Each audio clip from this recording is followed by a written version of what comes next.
And now the conclusion to The Return of the King. I want to know what the hell is going on. 3, 2, 1. Perfect. So anyway, so back to Sam and Frodo. Frodo gets captured by the orcs when they think that he's dead, and they completely just take all of his stuff. Where the ring was where during all this?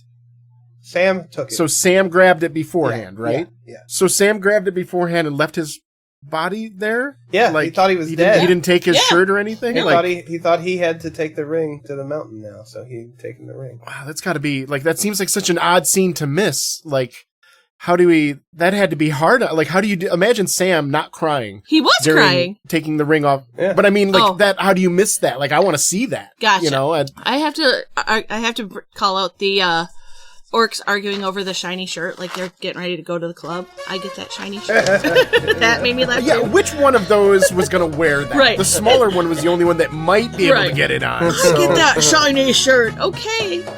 There'll be plenty of shiny shirts for you. Yeah, the big one gets it, kills the little one, and he looks so fucking proud walking around with that shiny shirt in his hand. Like, look at what I got! I got a fancy shiny shirt! And everybody like, yeah. Look at me new blouse. Can you eat it? No. Like, what the fuck? Who cares? Then what are you gonna do? Wear it on your left thigh?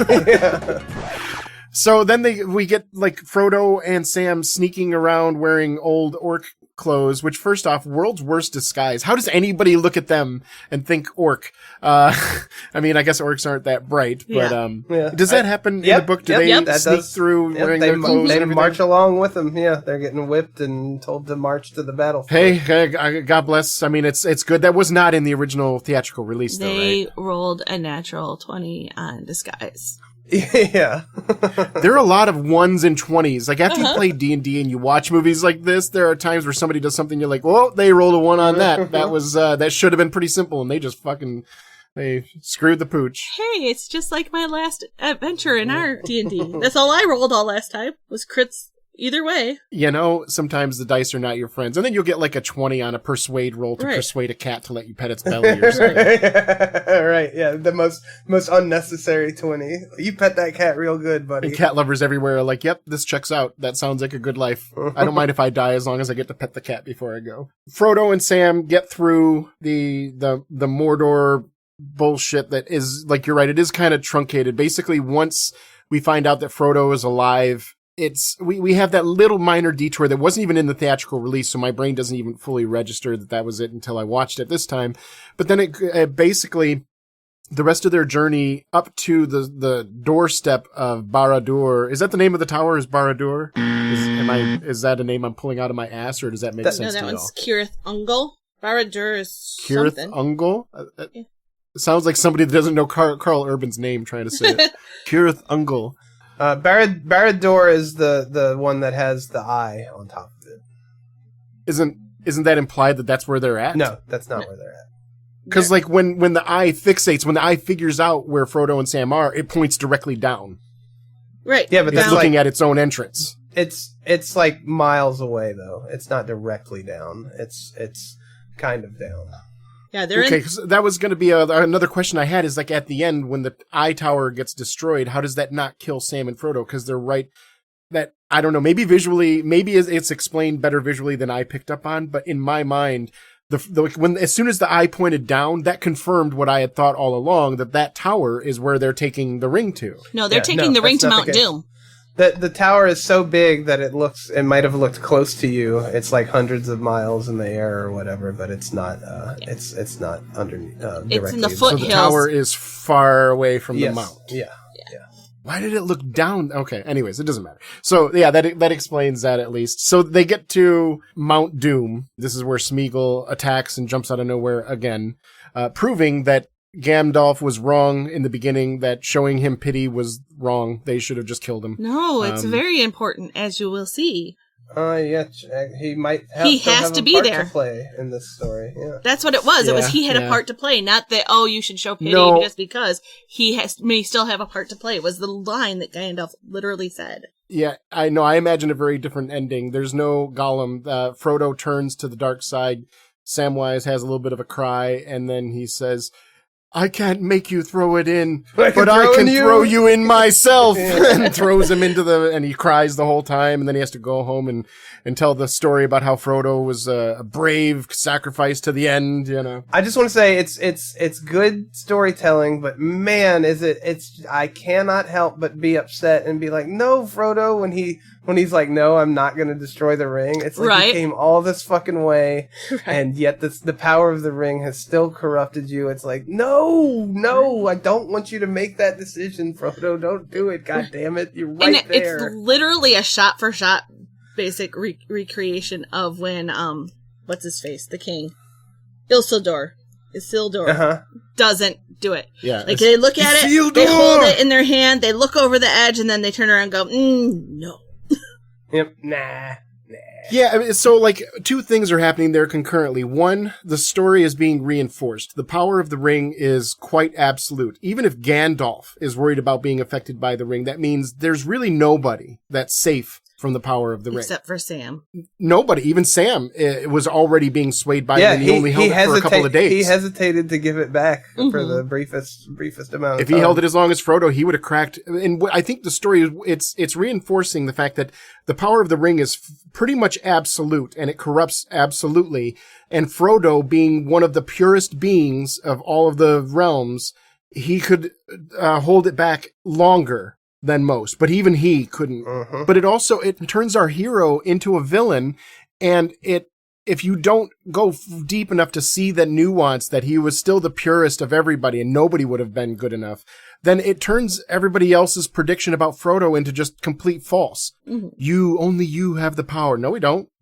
Yeah. Only you can do this. No, he fails. He's just like Boromir. So everything you judged Boromir for in the first movie, that applies to Frodo too. He's weak, and he would have kept the ring for himself. How do we know? Because he fucking tried to. Yeah, Right. he did. So- He tried to keep Yeah, it. so like, it reinforces the story, but it also disappoints me, and it subverts expectations of who your hero really is. I wanna mention that Reddit post that I gave to you guys a while back about how, you know, when Lord of the Rings goes and the copyright expires, and there's the eventual Muppet movie of you know, who's the Muppets and who's human, and it said that keep Frodo as the only human so that you can see the scene, the logistics of it, and I can see it clear as day in my mind of a Muppet telling a human being, I can't carry the ring for you, but I can carry you, and a Muppet struggling to like pick up a human person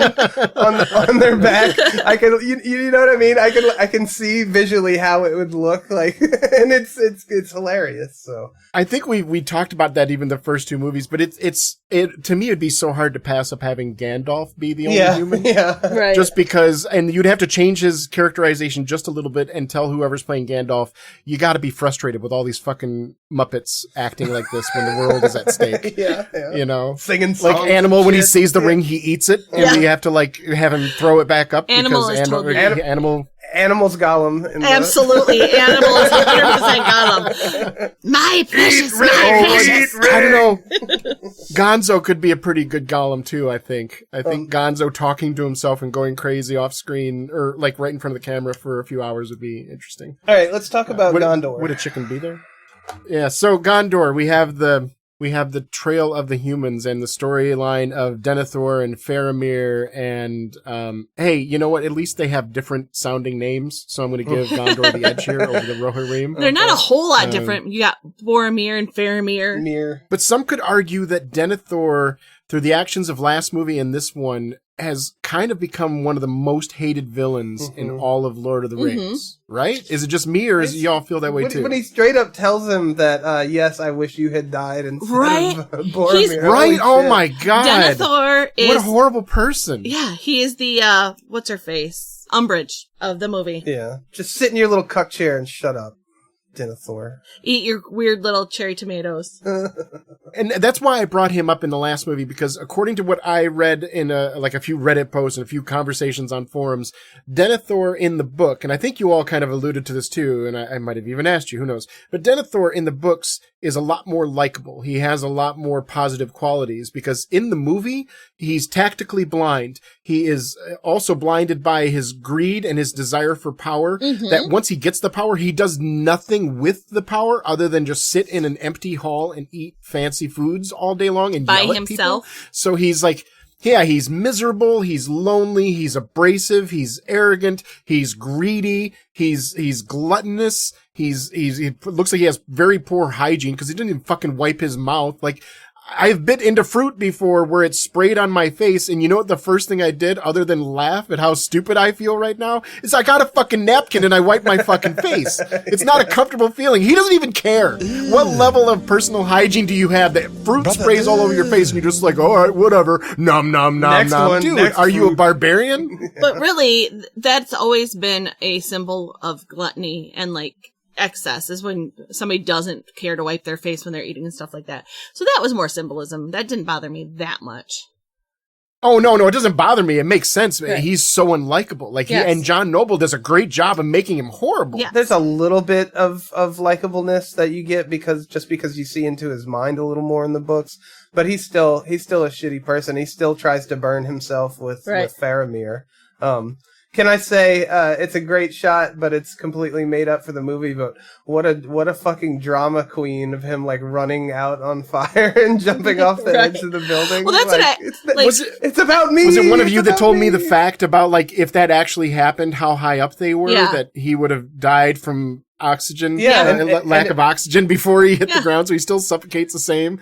Like, you're throwing yourself off a cliff thinking, oh, I'm going to make this ending quick. No, that's not the way that works. Yeah, or the flame would have extinguished from the rush of wind from the fall, and he just like hits the ground. Yeah. But I have a lot of notes on Denethor, actually. I do. Yeah, do it. Lay it up. Give us some of your thoughts. First of all, like he's playing at being king. He is the steward, but he's playing at being king. He's in the hall by himself. Yeah, he's not king. Right. And that seems pretty familiar currently. I'm the king. Yeah. I'm in charge. And sitting in the cuck chair. Right. Oh. Exactly. Commentary. Right. But then his son says, so you'd rather I was the one that died. And he's like, yeah. I would rather you were dead. So his son goes off to battle. One of the worst moments, Right. One of the worst moments of parenting we've seen on TV or in film Yeah. ever. Like, I've seen parents strike their children in anger in movies, and I felt less disgusted at them than I do at Denethor Right. in that moment. It's the legend of Dewey Cox. The wrong kid died, is what Denethor said. Oh. Yeah. And also because we see the pain in Faramir. I guess Right. that's what we've already seen, that Faramir actually is a decent person. He's a good person. He's just trying his best to be a good person, and he just wants his father to love him. And that is the one thing that he doesn't have is his father's love. And his father just flaunts it in front of him. Like, yeah, I fucking hate you. You're a piece of shit. Right. Oh, thanks, Dad. Here's to you, Dad. To the point where he willingly marches to his death, like he knows is going to be his death for his father's favor. Like He's unaliving himself at that point, is what it really comes down to. But he's following an order, a death by order following. And then when he comes back, quote unquote, dead, Denethor has this big fit about like, oh, my son, my line, like, dude, that's what you wanted. Now you're making it all about you. Like, you weren't the one that sent him on purpose. Yeah, you wanted him to. Yeah. It's so on brand with being a narcissistic fake king. I've had a lot of friends, and I understand. I don't like it when people diagnose other people with severe and serious mental disorders and stuff like that. So, like, for example, I had male friends that every time they'd break up with their girlfriend or their girlfriend would dump them, they'd say, yeah, well, she's just a narcissistic, sociopathic bitch or something. And I'm like, dude, that just sounds totally fucking cringe. You loved that person 2 months ago. So I don't believe you that you think that there's something that wrong. And also, if everybody you date was a narcissistic, sociopathic bitch. Yeah. That's the kind of person I'm talking about. You all know who I'm, the kind of person I'm talking about, that every person they date is narcissistic and sociopathic. And I'm like, okay, it loses all meaning. You're the boy who cried wolf at that point. Right. But I also know that there's a different, like, colloquial use of the word narcissist. And it's a certain type of person that's very dismissive, abusive, and, low-key gaslighting and stuff like that. It's a certain type of like relationship styles. And really centers themselves in everything. Yeah, and it's not the same as like narcissistic personality disorder. Right. It's like a certain type. I wish we would use a different word for it, but I get what y'all are saying when you say it. And I've known a lot of friends that have said that their parents were narcissistic in this way, that when I need help, they berate me, they call me names, they make me feel even smaller and lesser than I already feel right now because I need my parents' help. But then after something bad happens to me, they go, look at what my child had to go through, and they rally their friends around them. Right. Instead of helping their child. Yep. And it's always about how does this affect me? What about my life? What about my feelings? Yada yada. And that's Denethor. He's the shitty parent. He's not the kind of parent that literally tries to stab his child in the middle of the night, but he gives his child a horrible fucking life with the way he treats him. He's also a shitty fucking leader for the same reason. Like everything is about him. He's not doing anything for Gondor. He's doing things to make himself look more glorified and better. And then when things go wrong, it's, oh, look, I tried my best. My sad life. It's the same both ways. Yeah, and that's why I love Gandalf calling him out. It's not your fucking job to determine who the king is. It's your job to hold the fucking throne until he gets here.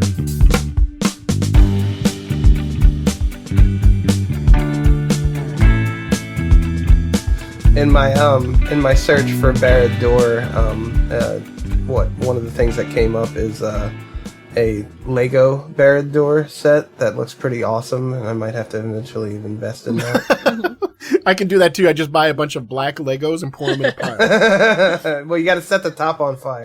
Oh, okay, I can do that too. Give me some lighter fluid. That again, you are confusing Barad-dûr with Mount Doom. Oh, Mount Doom okay, is the right. Barad-dûr Okay, is a sorry, tower. my bad. Yeah, I thought they were the same thing all along.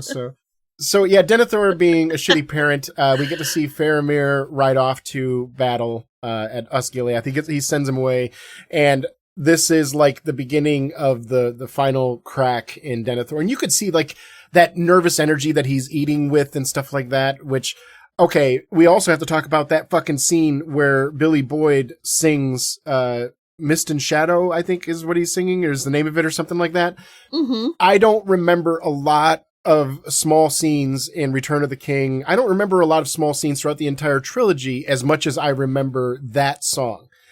How beautifully he did it, how well they put it to what was going on in the background, watching the death of, well, not full on the death, but like the moments leading up to the death, ending with the silence and the arrows loosing and stuff like that. Like, that scene by itself fucking should win a war. And that's the scene where we see the bad cherry tomato eating and stuff like that, but it doesn't matter because like now that cherry tomato, we get to both feel revulsion towards Denethor, but also like that's gross and it's red, so it kind of signifies blood. And how wasteful of a blood spilling it is that like half that cherry tomato is going all over your fucking face. Well, half of your forces are being bled out for no reason other than your stupidity and ignorance or unwillingness to accept the fucking reality of what's happening. Home is behind, the world ahead, and there are many paths to tread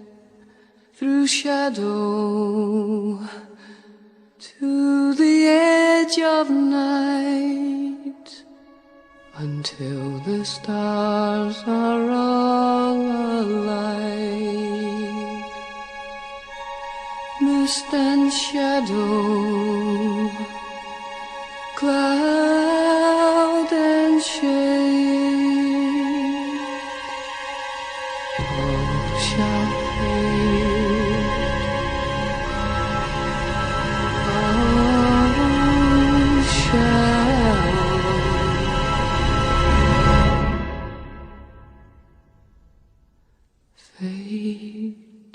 The orcs slingshotting the heads of the people they have killed is metal as fuck into the city.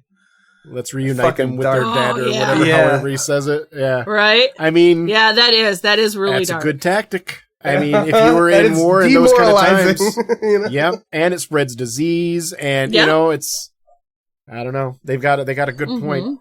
But then now, so like it's kind of misleading because the timeline wise, we're only like halfway through the movie, but really we're kind of done with the human side because like not done, but like, so like Faramir comes back. Denethor misconstrues and thinks that he's dead. He finally freaks out. Run for your lives! Everybody run for yourselves. It's like, holy shit, dude. So like, you're so fragile at the first sign of any kind of pushback. You're like, fuck it. We're all dead, man. We're all fucking game over. Game over. Like, no, that was the first battle in a longer war, or well, like a first foray in a longer battle. Yeah. But largely the battle that happens out front is just fighting. Like, the humans win, but like, I don't know. The only thing that's of any note is what happens with the Rohirrim and the Witch Theoden King and Éowyn and Merry. Other than that, like the actual battle itself, all the Oliphant special effects, I don't know. Completely forgettable. Yeah, like I guess I liked it at the time, but this time around, like, I'm not gonna lie, I was checking my phone, I was looking away, I was not involved at all. Everything's fuzzy looking because none of it's real. It's just like let's move on, you know? Like I feel the same way towards this, that like when a new game comes out and somebody puts out a trailer for it, and the trailer is all CGI. I have no desire to watch that because it's not what the game is all about, and it's not a real. You know what I'm saying? It's all fake. It's on another level of reality that doesn't exist fully. Right. Shout out to the exception of the rule for me is those Star Wars The Old Republic trailers are pretty great. Yeah, and there are some here and there, but like, I don't know, I watch them as their own thing. I don't watch it and think, oh, that makes me want to play Star Wars or Old Republic. It's just, I like watching that cinematic scene. Yeah, so Denethor tries to light him on fire. They use water and glycerin mix. That way it had a sticky, slimy, shiny feel to it, but it wasn't actually flammable. But because it did so much damage to the hair and makeup and all of their clothing and everything like that, they did this in one take. They did not want to come back and do that. Now, they do Frodo saying goodbye 38 times, but they do one take of Denethor pouring the oil on himself. But yeah, I totally get it. And, so thus lies Denethor of Gondor, or whatever, he, suffocates. Yeah, sure. Son of a Father of the Year award. Yeah, but there's somebody who should make a Father of the Year award and just have his flaming corpse falling off of the cliff. The Witch King stuff is cool when he has like words with Gandalf and breaks his staff. That's intimidating. Yeah. And then, of course, Éowyn doing her girl bossing and killing him with Mary's help. With Mary's help, yes, that's in the book as well. I love it. I love it, girl boss. That should be another one meme. I have to call out Karl Urban's reaction to finding her on the battlefield because like everybody else is like kind of like numb to everything. That's an extended scene, right? Yes. Yep. Everybody else is kind of numb and kind of like even finding Mary. Pippin's like, Mary? But then you have Karl Urban just like losing his shit. Yeah. And it was so heartrending. I was brought back into the foray hearing Karl Urban cry like that. And as soon as I saw who it was and what he was crying over, first off, I was like, wait a minute. I don't remember her dying here. This is not something I remember, but also like, holy fuck. Karl Urban is just an amazing fucking actor. This is just, he didn't have much in these movies, but what he did, he nailed it out of the park. He was arrogant and condescending when he needed to be. He was heartfelt and warming and everything when he needed to be. So amazing work. When Pip finds Mary, they filmed that during the daytime and they had to fuck with it in post to make it look like it was nighttime because Peter Jackson was worried that it kind of looked like he had only been looking for a couple of minutes because it was still light out, even though it was implied that it was a few hours. And he thought that it looked very like, why are you freaking out if you were only looking for a couple minutes and you found him right away? But so they had to like turn the light down a little bit in post to make it look like nighttime. And I just have to say, like, what the fuck, Gandalf? Like, you don't care that Mary's out there somewhere? Like, the only person looking for Mary is Pippin. Only person. He's looking for him by himself. That bothered me. Gandalf is really upset about losing his stick. That stick was very important to him. Cool stick, man. It's a great walking stick. He found it. You see where he finds it. You see how it comes about it. See, that was his secret of how he used toilet paper. And now that his stick is gone, he doesn't know how to wipe. And he's trying to figure it out. His poo stick? His poo stick. He has to change robes every 3 days. Don't ask why. Just throw them away. Don't wash them. Just throw them away. Don't look at them. I said don't look at them. It's kind of funny how Éowyn is just like, well, since I can't have Aragorn, I guess I'll shack up with Faramir. You're like second best. Also, I love that she's looking out the window and looking down when she sees him. Like, she is very clearly looking out a window and downward, and he is looking straight ahead when he sees her. Like, that doesn't work. Well, I also looked at it like if she's like in a recovery area, it reminds me of like years and years ago. I got sober because I'm an alcoholic and I had to stop drinking. And one of the ways I did that is I checked myself into rehab. I don't tell this story. I'm proud of it. A lot of people are like, wow, you admit that in public? I'm like, fuck yeah. Like I'm proud of the fact that I did this and I got help and yada yada. Yeah. Like I wish more people, like, it's okay to get help. It's a good thing actually. But I am reminded of when I was in rehab, I saw a lot of people trying to pair off with each other. And they were like, and I was like, what are y'all here for? Are you here to find dates? Why are you looking for dates in a hospital?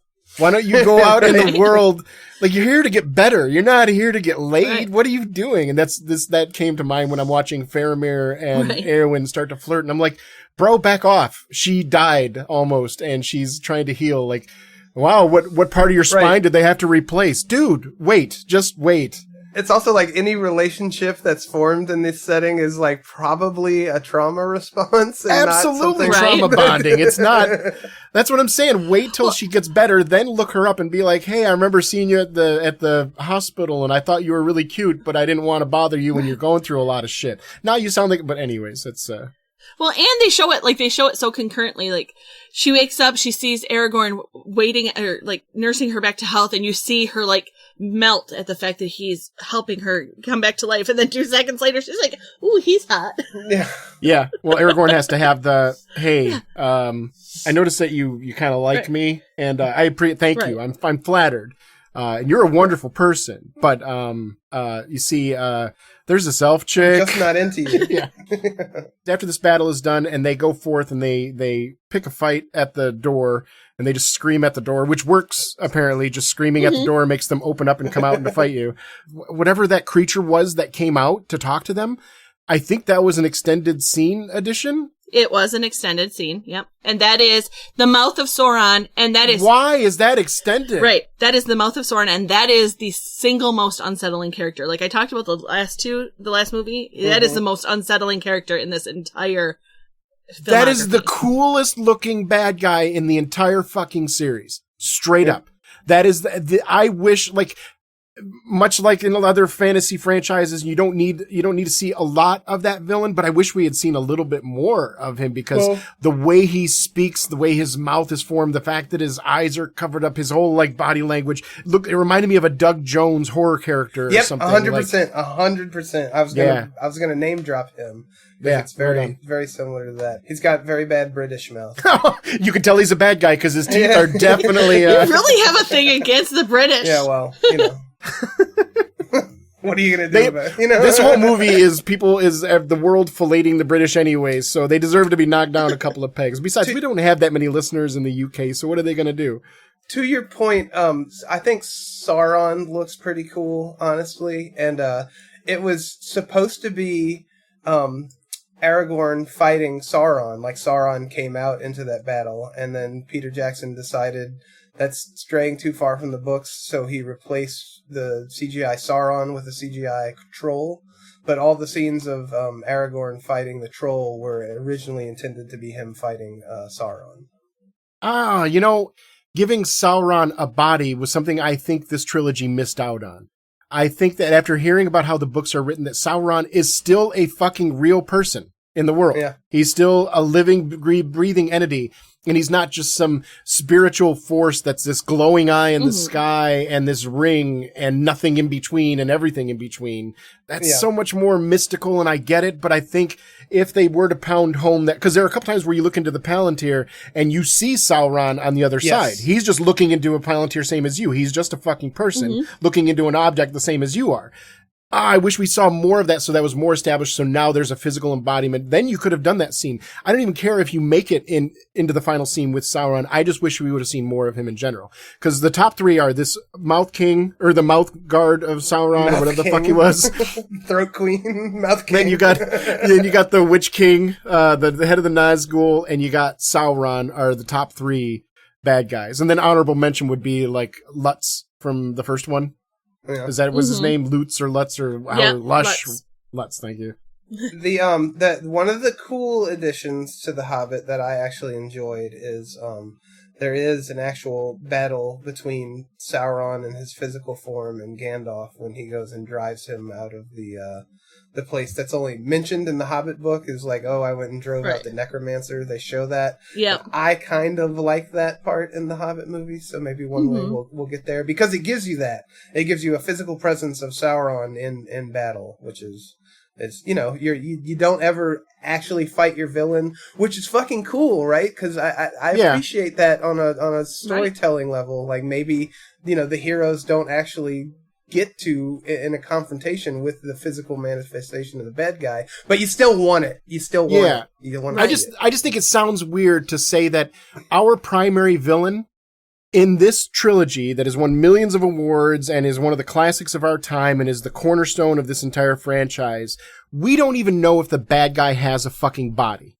And the only other thing of note is we have the million endings. We have the end of the Rohirrim storyline, which sees Theoden King, which you have to say it that way. You can't say King Theoden. It just doesn't work. Theoden King dies. No, it's Theoden King. And I don't know if y'all knew this, but he was not there for the filming of this scene.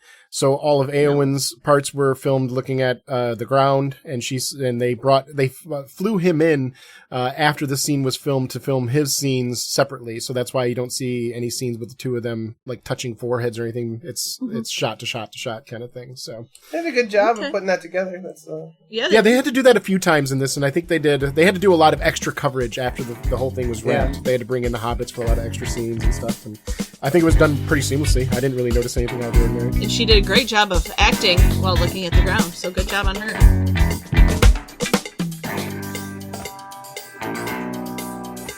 As far as the mini endings, I have two things to say. One is that that video of them all missing teeth with the crossed eyes and the slowed down audio is wonderful, and I can't separate the two. Gandalf? Yes, I can't watch that anymore. I cannot. As soon as Gandalf smiles, I'm hearing.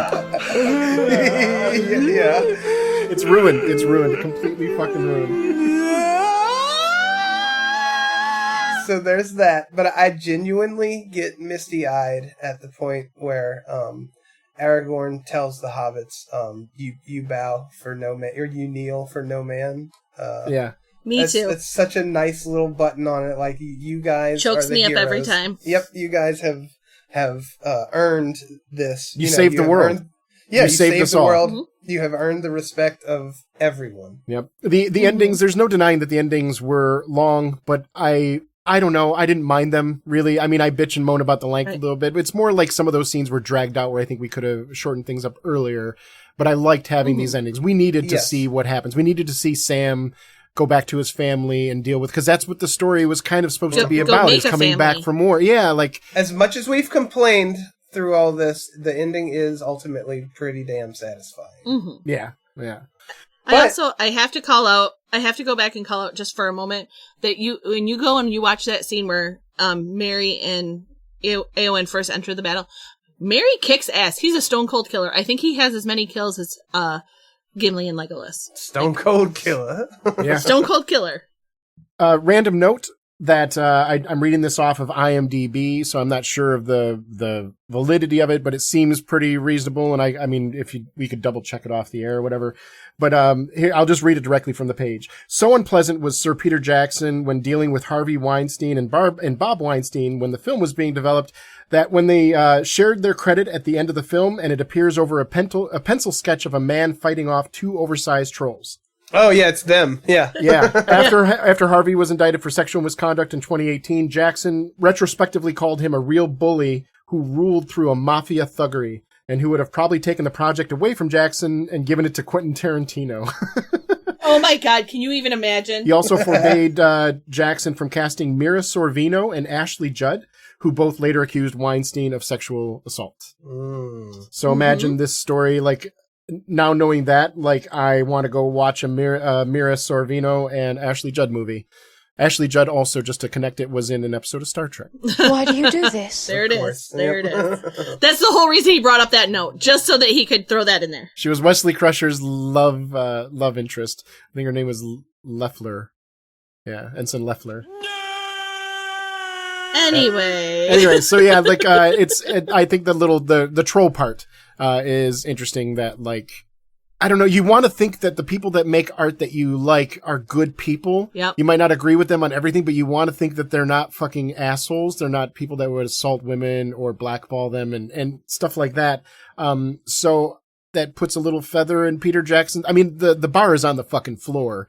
If him calling Harvey Weinstein a monster is yay. But I mean, hey, at least you've got that going for you.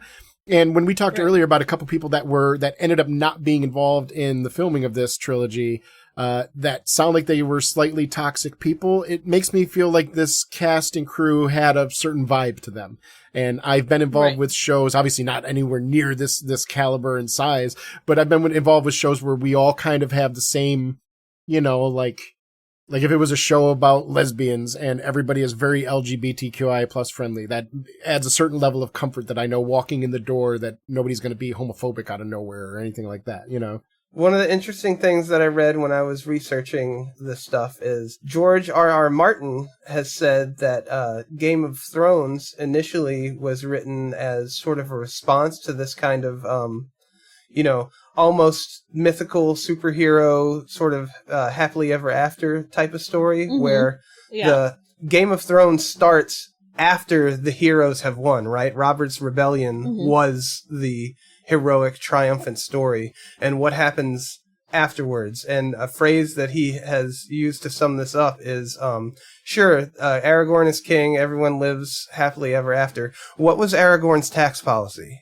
You know, like what this kind of stuff is never like played out and put on screen, and that's sort of what Game of Thrones was written to kind of represent, is what happens after the heroes win. Like, oh well, it might not be what you expect. You know? World War II was won by the good guys. Then all the soldiers that fought for the United States, if the color of their skin was black, they couldn't get a mortgage when they came home. Right.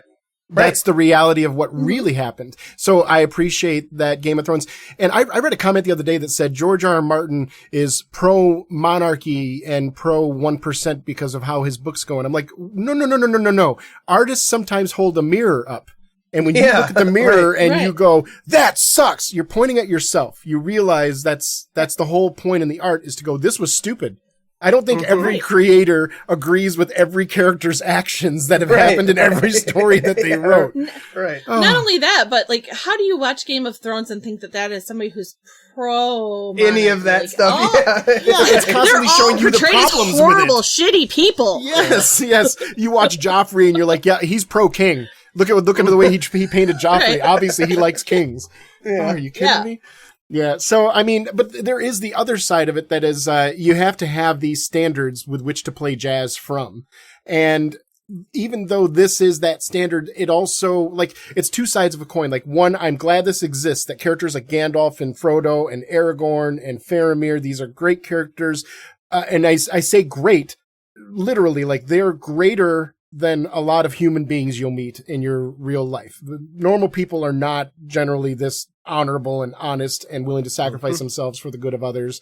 But like, it's good to have that story as a baseline, because then now you can look at it and go, that's almost unbelievable that people don't sacrifice themselves. Like, if this happened in real medieval England, there would have been enough factions fighting each other that the others would have won, whether they were White Walkers or they were orcs from another realm. The fact that, I mean, you see it in current day politics. One side will have everybody under the same tent, and they don't really have any clear policies. They just hate.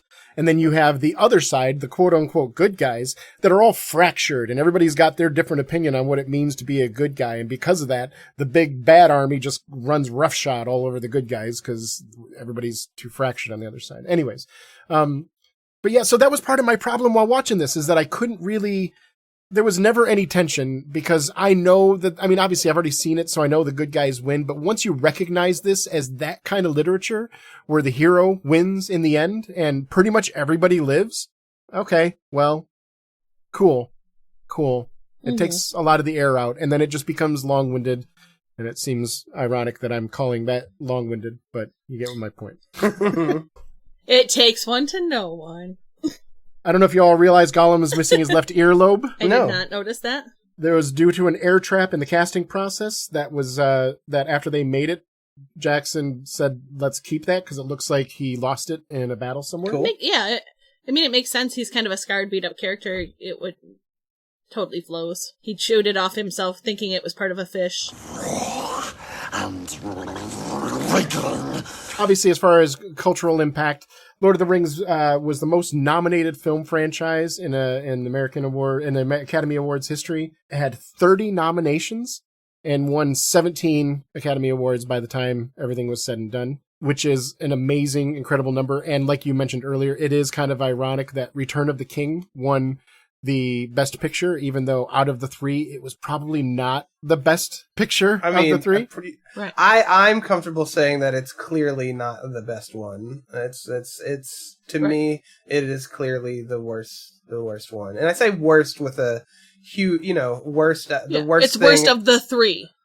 It's not the worst movie in history. It's the worst of the three. Yeah, all three of them were well-made, amazing movies. This one was the weakest of the three amazing. It's the A-, Right. To say that it doesn't deserve it, I'd have to know what other movies it was going up against, and I honestly don't remember. Because it could still be deserved, even as the worst of the three movies. It could still be deserved to be the best movie of that year. I guess. I would have to look at the other movies released that year, but that's yeah, what I'm saying. Yeah, it's the equivalent of a posthumous Oscar. Like, you earned this. Here you go. Yeah. So a couple of facts about the trilogy: over 6 million feet of film were shot. 48,000 swords, axes, shields. Don't tell Quentin Tarantino that 6 million feet. Yeah, he just got. That's why he was fighting to. That's why he was fighting to run it. Yeah, let's keep it away from Quentin Tarantino. 20,602 background actors were cast. 19,000 costumes made. 10,000 crowd participants at the cricket game. 2,400 behind-the-scenes crew members. 1,600 pairs of prosthetic hobbit feet. 250 horses. 180 computer visual effects artists. They had to build an extra room in the Weta Workshop area just to house their rendering farm for their different computers. Oh, did we mention how Bruce Campbell is not a fan of the Lord of the Rings trilogy because they were shooting some movie in New Zealand and Peter Jackson had hired all of the stunt horses. I don't know if we mentioned that, but yeah, that's hilarious, right? Like Bruce Campbell's he's filming this like B movie, and I forget what it was, but it was nowhere near the level of Lord of the Rings. Yeah, and then he's like, I went to a horse ranch because I just needed to rent like 3 horses, and they're like, no, I'm sorry, we don't have any horses. We already rented them all out. And he's like, you rented them all out to who? He says, Peter Jackson for the Lord of the Rings stuff. And he's like, so he goes around all the different horse ranches, and Peter Jackson had gone to every single horse ranch within like 150 miles and rented every single fucking horse they had. And he's like, all I need is just 3. We just need a couple. We don't need very many. So yeah, he hates Lord of the Rings because of that. Yeah. I found who it was in contention with for Best Picture. Who? Are you ready for these? Yeah. Lost in Translation. Good movie. Master and Commander, Far Side of the World. Ooh, that was a really good movie too. Mystic River. Yeah. Also a good movie. Never seen it. That one's a good movie. And then Seabiscuit. Never seen it. But they only have 1 horse.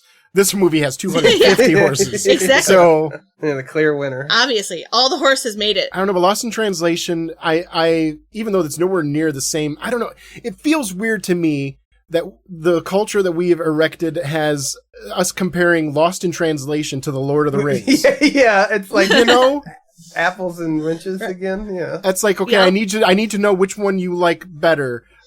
This sweater from Ireland or ice cream?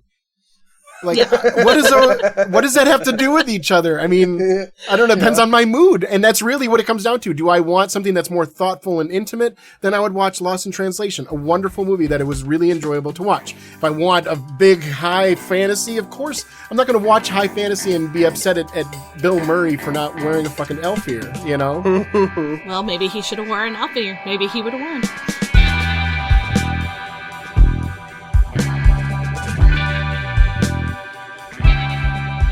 One of the things I thought was silly at the end was when Aragorn is talking to Legolas the final time they're talking after the big coronation scene and the you bow to no one, that whole thing. He goes up to Legolas and he puts his hand on his arm and they smile at each other warmly and he says something in Elvish and the captions say, speaks in Elvish. And I'm like, thanks so much. I knew that. I knew that part. That was helpful. You didn't tell me what he said. It's the final thing said between these two friends, and you're not going to give me the translate. Fuck you, movie. I'm done. It was super dirty. That's why. It's like I want it raw and wriggling. Is what he told him. He said, "I finally understand why everybody's after the elf girls." That's what he said.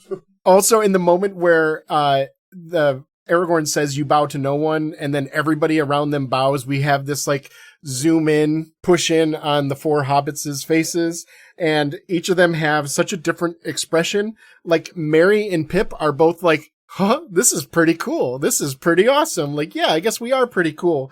Frodo is like, get me the fuck out of here. Yeah, he's got like stomach cancer or something going on. Right? I don't know what's going on with him. And Sam literally looks like, oh shit, I gotta take a dump. Like, I challenge you to go back and look at that scene, and that's immediately what I saw. Like, he's just kind of like, but it does. It's so fitting for their characters. Like, of course, Merry and Pippin are going to be like, yeah, that's right, we're awesome, bow to us. And Frodo and Sam are going to be uncomfortable with the concept of people bowing to them. It felt That's why Merry and Pippin didn't get the ring. Very comfortable to me that the characters were all making those faces. Yes. Yes, so thus ends the tale of I just pulled it up, and yeah, the way Sam is even like kind of tucking his head into his neck, he's like, he looks like he's got to take a shit, is what it looks like. I mean, God bless. I love Sam. I love the scene, but I look at him and I'm like, ooh, he's got a rumbly in his tumbly. So. He's very uncomfortable with the situation. The movie ends with the what is it called? Into the West by Annie Lennox. A beautiful song that I will always remember as the song that was playing as I walked out of the theater with my ex-girlfriend for the last time. Like, it's such an on-the-nose, like, you know, what lies ahead on the horizon, and there will be good days ahead, and we will miss each other, and, like, I'm just like, Jesus Christ, like, what is going on here? But it's a beautiful song, and it does filter into a couple other spots in the earlier part of this movie, specifically when Gandalf is reaffirming Pip. Pip is worried about dying, and Gandalf is telling him what's on the distant shore, what's on the horizon, which is one of the lines from the actual song, and he's telling him, you know, it's white light and comfortable shores, or however he puts it in a way that kind of makes Pippin think that, okay, well, I guess it's not too bad if the afterlife is pleasant, then I guess whatever, you know. Right. So it was a nice little callback musically. But yeah, thus ends the 11-hour and 22-minute saga that we bit off when Jamie uttered the words "Lord of the Rings" 2 months ago, or whatever the fuck it was. Oh wait, it's fucking March. It's March. Yeah. We started bought this in in January. full force, because when I was like, that's what I want to pick, but I know it's going to be a lot, and you both were like, no, let's do it. That'll be awesome. That's it. I'm rescinding the rule that on of the five movies or less, and we're doing Star Trek for mine when it's my turn. We're doing all 13 movies. Wait, no, there's 16 now. All 16 movies. No. And then Keith comes back with Marvel. So we're now a Marvel podcast. We're never doing anything ever again. Let's do a real quick ranking of what are your favorite, which is your favorite, which is your middle, like who's your first, second, third out of the trilogy? You really want to do this? Here. Now? Yes. Okay, let's do it!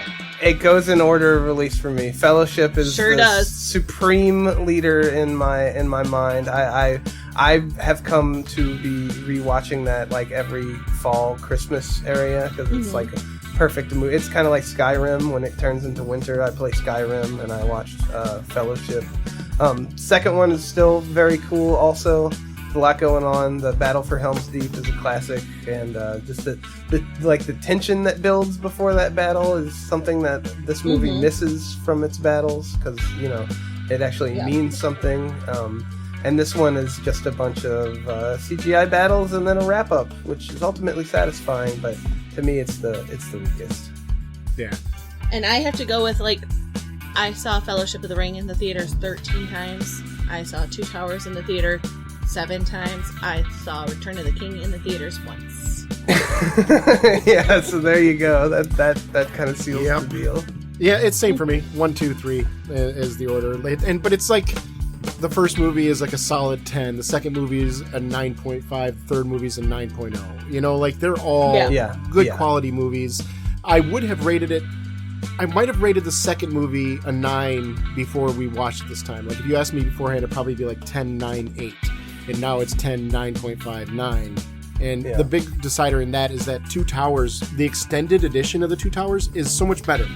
I really enjoyed all the Boromir extra stuff. That was fucking great. And even all the Aragorn and Arwen love story. I mean, we might have joked about it, but I'm a romantic at heart. I enjoyed seeing how they fell in love. I wish it was a little bit more clearer at times, like when that was and stuff. But maybe that was just me being confused. But let's do our questions. What is the... We already did kind of the Muppet one, right? Like...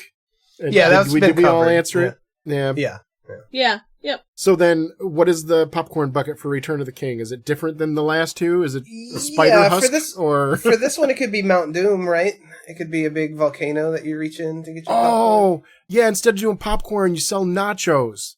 Yeah, there you go. And then you have the cheese red. bubbling out the top, Yeah. and then you have all the chips down below. Yeah, there you go. Or it could be the Hall of Gondor too. You act like each chip is Denethor jumping off. Yeah. Dip it in the cheese. Clump, clump, clump. So who is your MVP of this movie? That's a good question. I'm going to say the Witch King, because I think the Witch King is like the more the bad guy I was most interested Not in. the Mouthguard of Sauron? No, it's just because of the screen time or whatever. It's like they're only in there for like a scene or two, but like the Witch King's cool. It has that great shot with all the green and the castle that it's riding out of, and it has words with Gandalf and Eowyn, and I like the helmet. You know, that's for me. It's going to be the Witch King because it's pretty cool. Gotcha. It'd make my little goth heart happy to see that part. Yeah. But I only have the note about one actor that really stood out, and that was Carl Urban. I'm glad you brought that up because Even the next scene where like she's in the hospital and Aragorn's nursing her, and he's just in the background and he's like rocking, like he's literally rocking and just looks so distraught. He's my MVP for this movie. Yeah, I'm glad you brought that. I wouldn't have named him as mine, but I'm glad somebody did because his little it's a supporting role, but he does a lot with it. Not too much. He doesn't chew the scenery too much, but he's just great, solid actor. One of the great actors, like a Brad Dourif and that kind of stuff. They're just some hidden gems, or not really hidden, but like supporting characters that are played by amazing actors. For me, I gotta give it to Sean Astin, the Samwise. That would have been my second choice. Yep. Yeah, his tears and his crying felt deeply personal to me, and from the moment I first watched this movie, it is almost like it almost makes me like, oh, really? Other people felt as personally connected to Samwise when he cried as I did, because I felt like that was a direct letter to me. I felt like that was me on the screen. So like I got to give it to him. But honorable mention, now that I've seen the extended edition to the Mouthguard of Sauron, he is amazing. That character, I wish we would have had a little bit more. That's one of those scenes where I will go back and rewatch that scene just because of how interesting. That's how you know you've got a good character. Where just him talking is. It's not that it's attractive either. It's kind of gross to look at, but I can't look away. It's fascinating to me the way they did him. So he was fucking incredible. Played by Bruce Spence. Well, good job, Bruce. Oh, he was the Utapawan from Revenge of the Sith.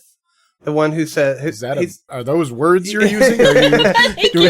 I was are you having a seizure right now, Keith? He's the guy with the alien on the planet that Obi-Wan goes to find General Grievous, who says, "Thousands of battle droids in the upper levels." I have no idea what the fuck you're talking about. I'll show you here. I'm gonna copy. For a minute there, I was like, okay, are you having an aneurysm or am I? Because No, look in the podcast in the chat. He was also the trainman for Matrix Revolution. Yep, that's in the picture that I just put in there. Yeah.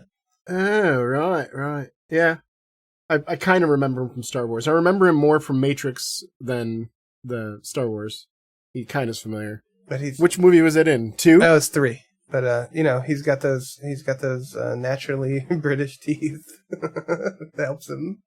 Well, that's how you know he's a bad guy. That's and obviously the teeth for the movie that's got to be denture guard or something going on. I'm just saying, as somebody who is like mostly British, I'm a little offended. He's also I don't know if we have Mad Max fans amongst us in the room right now, but he is the helicopter pilot guy from from Fury Road. I think it's the second one. Thunderdome? No, that's the third one. They're just Mad Max. The one with the little kid. Yeah. I've seen the Mad Max movies, but like each of them I've only seen once, and they were years ago. Sure. So like I have memory, but it's locked in a back part of my brain. We've talked about the movie. We talked about some of the cultural impact. We all seem to be giving it glowing reviews. So now comes the moment of real drama where we decide. Was it a good movie? Would you give it a thumbs up or a thumbs down? You go first, Kelly. Obviously, we don't know. This is super. Thumbs up. Next. Yeah, thumbs up for me, dog. It's a good one. Thumbs up for me. Happy to have it off my plate, though. I gotta admit.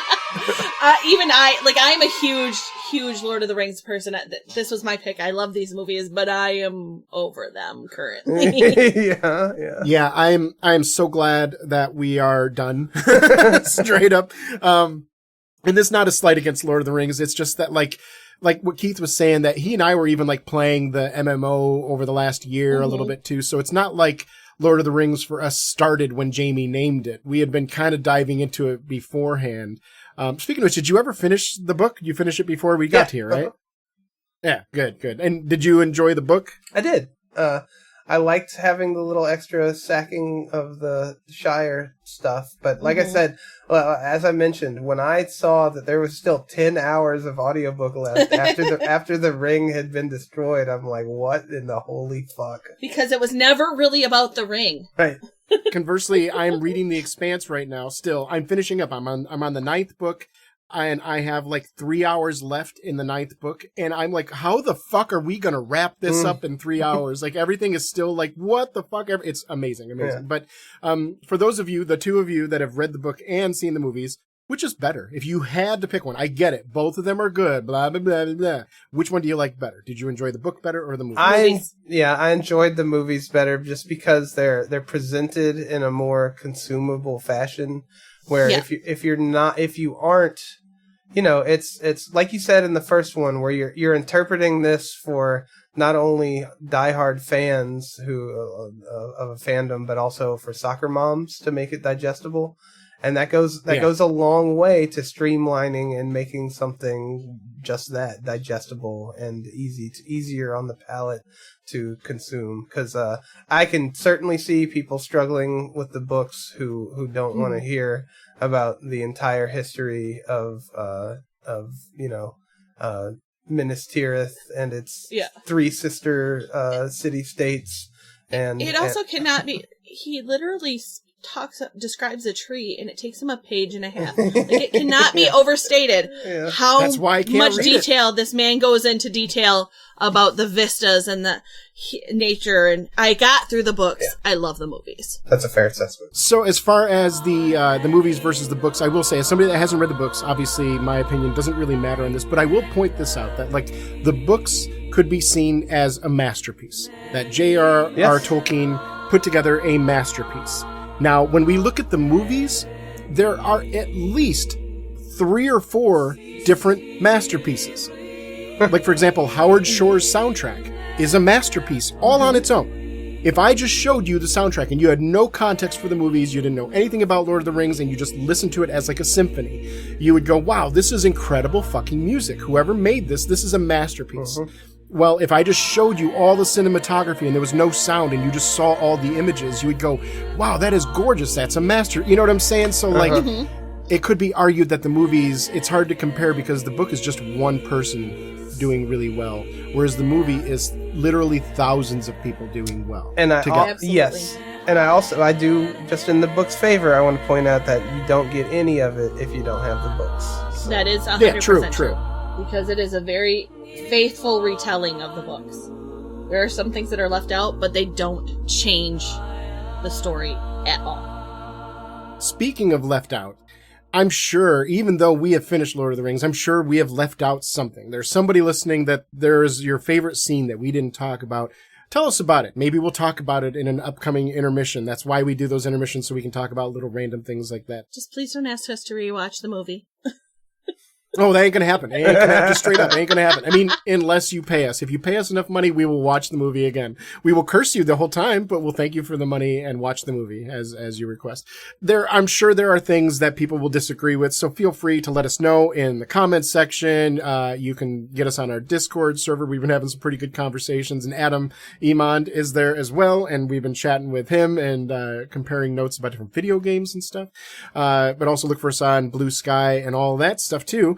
Upcoming, we are going back to the Aliens franchise because, like we said earlier, we're starting the year as the Years of series. So we're doing Keith's series in the background. So every time one of us every time Jamie finishes a series or I finish a series, we come back to the Alien franchise because that was Keith's pick. So next up, believe it or not, here we are in March. We are finally on to the second movie of Keith's pick. Yes. Which is the second movie in the franchise of Alien, called Aliens. Tell us a little bit about it. Like, why'd you pick? Is this your favorite, or like, what's going on with you and Aliens? This is my favorite in the franchise, and it's one of my just favorite movies of all time. It's also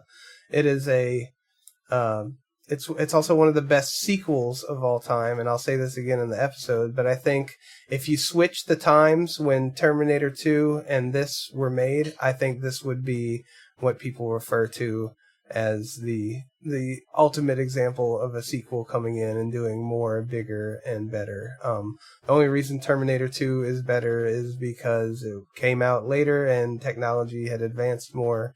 I love better this fucking special movie. effects. Yeah. So I can't wait to watch it and talk about it. Yeah. What about you, Jamie? Do you have a history with Aliens? Have you seen it before? I've never seen it. Never seen it. Excellent. Oh, that's right. I remember us talking about that now. Yeah. This will be the second time for me too. So the first time I watched it was when we first started movie night years ago. So this will be it'll be a fun watch for me too. The only of the Alien franchise I'd ever seen is the latest one, not the one that came out this year, but the one that came out like 2 years ago, 3 years ago. Prometheus? Yes, right. Prometheus. The one that deals with the architects and all that stuff. Yeah. I saw it too, and not knowing enough about the franchise, I was just like, this is wild, man. They're like big, huge bodybuilder men that are beating up aliens, and okay, whatever. Right? The humans are still fucking dumb, so I guess some things are consistent. Yeah. Oh, and I was just reading the other day that, as obviously being into The Expanse right now, that one of the writers, The Expanse is written by co-authors, and one of them, the one that does a podcast and does a lot of like public speaking about it, he was saying that Alien and Aliens were huge influences on how he created The Expanse. Even like when they did The Expanse season 1, episode 1, it starts with a camera zooming inside of a space station and moving up to where you see people. He goes, he got that idea from watching Alien, how the first like 5 minutes you're just seeing the interior of the ship until you get woken up with the monitor being turned on, kind of thing. And he wanted to emulate that in his own way. And so yeah, it's been a huge influence on a lot of things. Looking forward to looking at it through different perspective, different lens. But that is coming next time on Screen Share and Chill. For Screen Share and Chill, my name is Kelly. I'm Keith. I'm Jamie. Bye. Don't forget to leave us reviews, or we'll send the Mouthguard of Sauron after you, and We he'll love show you his reviews. teeth. It's not a good thing. He'll smile. He'll smile at it's you. fascinating, but it's got to smell like dirty laundry and old fish, right? I'm going to call the police. You go ahead, call them. Call anybody you want. They can't do anything to me. Not anymore. And nor can any of you.